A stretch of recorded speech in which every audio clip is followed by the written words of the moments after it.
tadi kan mau cerita tentang yang nggak enaknya juga. Iya. Nah, mungkin boleh cerita juga di sini. Jadi dalam perjalanan itu apa hal-hal yang menurut nggak enaknya, Iya. hal-hal terberat bahkan. Tapi apa mindsetnya sampai bisa overcome itu semua gitu? Ya, ya saya dulu waktu pasti sebenarnya yang pertama yang nggak enak itu pasti terjadi pada saat kita baru join, ya. Ya. Itu kayak culture shock banget gitu, ya kan? Yang dulunya keren gitu ya, terus tiba-tiba aduh kayak kita yang kayak kepengen minta-minta sama orang gitu kan. Datengin Iya, orang. datengin orang kayak gimana kayak gitu. Nah, itu ya menurut saya teman-teman harus bisa overcome. Overcome itu harus bisa ya. Saya nggak tahu mungkin teman-teman pakai cara mikirinnya misi lah atau apalah, atau teman-teman ingat sama goalnya teman-teman. Ya, goalnya saya hari ini kasih goal kepada teman-teman ya, one day akan menjadi top 1% the richest in the world gitu ya. Wow. Nah, itu jadi goalnya teman-teman lah gitu ya. Ya orang di luar sana kan nggak tahu apa yang saya lakukan. Saya lagi menuju menjadi orang yang top richest 1% in the world gitu. Habis ditolak gitu, bodo amat, yang penting mau jadi Ya, top. 1% in the world gitu ya. Nah, seperti itu. Jadi saya dulu tuh pernah diremehkan orang, pernah gitu ya. Dulu bos saya cold calling itu pernah diusir sama ada di satu kantor notaris gitu ya. Pas saya lagi cerita-cerita waktu survei kan kita biasa ya kan. Habis itu ditutup. Saya tiba-tiba saya lagi setengah presentasi, dia langsung ditutup. Ini asuransi, kamu keluar, dia bilang gitu. Waduh, gila. Pernah nggak teman-teman ngalamin seperti itu? Saya pernah ngalamin ya. Tapi itu buat saya langsung pertama shock juga sih kan, shock gitu ya. Terus habis itu saya langsung mindset berdua sama teman saya, ih gila galak amat. Terus ya udah kita berdua ketawa-ketawa aja. Ih emang dia emang apa? Dia kan cuma korban kita latihan presentasi kan. Gitu. Gitu. Mindsetnya seperti itu aja gitu. Cara-cara mengatasinya gitu ya, overcome begitu. Gitu. Ya gitu. Itu tantangan-tantangannya ya. Nah dalam perjalanan akhirnya bangun tim, akhirnya punya agency dan lain-lain, itu tantangan-tantangan itu mindsetnya gimana? Apalagi bangun tim ya.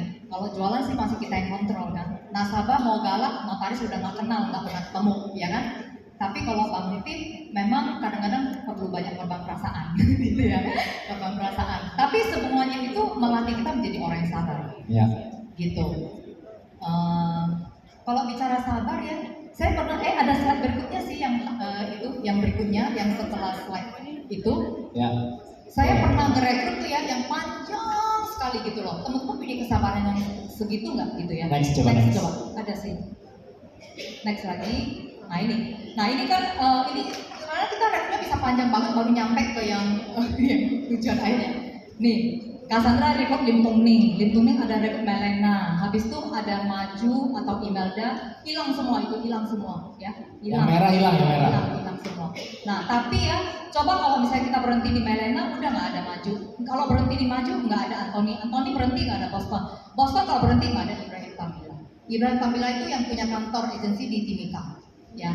Terus Agustinus Sarang adalah yang punya kantor agensi di Makassar. Terus Justin ini adalah kantor agensi di Sorong, teman-teman.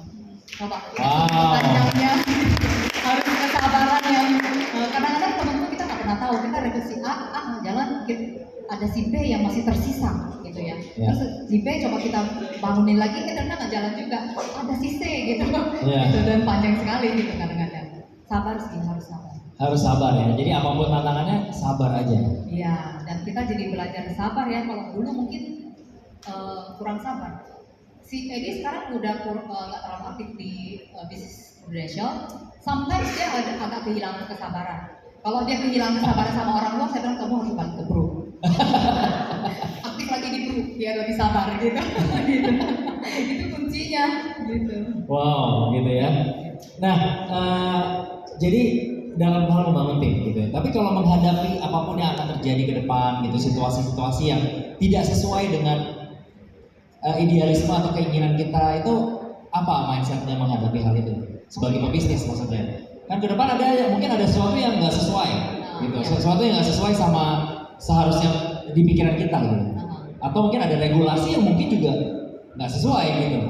Nah, gimana mindset menghadapi hal itu sebagai pebisnis sampai 20 tahun lebih? Kita sebagai manusia dua kunci aja, so accept and adapt. Accept and adapt. Accept dulu, habis itu adapt. Teman-teman kan udah belajar dari pandemi, ya kan? Accept dulu, habis itu adapt, ya. Nah, waktu udah adapt ya pasti kita akan menemukan cara-cara baru kan. Kayak zaman dulu kita mana ada Zoom, ya kan? Ya. Nah, tapi kalau orang yang nggak mau accept and adapt, ya matilah seperti dinosaurus, ya kan? Ya, Nah, ya. perubahan itu kan, jadi dia nggak mau berubah ya udah hilang gitu, punah gitu. Oke, jadi pastikan accept and adapt. Bilang kanan kirinya accept and adapt. Accept and adapt. Jangan lupa, itu bukan buat pandemi doang loh. Bukan buat pandemi aja ya. Iya. Oke. So, jadi setiap ada tantangan, setiap ada hal-hal yang nggak sesuai sama pikiran kita, accept and adapt. Mana ada yang selalu sesuai pesanan? Orang di luar di sana bisnis lain juga sama kan, pasti ada tantangan juga kan? Ya. Orang kerja juga sama ya. Iya. Sebagai karyawan profesional. Ya, apalagi itu benar-benar nggak bisa berbuat apa-apa kan, itu instruksinya dari atas, ya kan? Cuma kadang-kadang orang pebisnis itu mereka lebih mati-matian, kenapa? Karena dia udah ada modal, uangnya di situ, jadi dia pasti fight mati-matian. Kita, bisnis kita itu nggak ada modal, tapi gara-gara nggak ada modal kita jadi nggak mati-matian loh. Nah itu hati-hati teman-teman ya, itu yang jadi bumerang juga buat kita. Gitu. Wow, tepuk tangan sekali lagi teman-teman, luar biasa.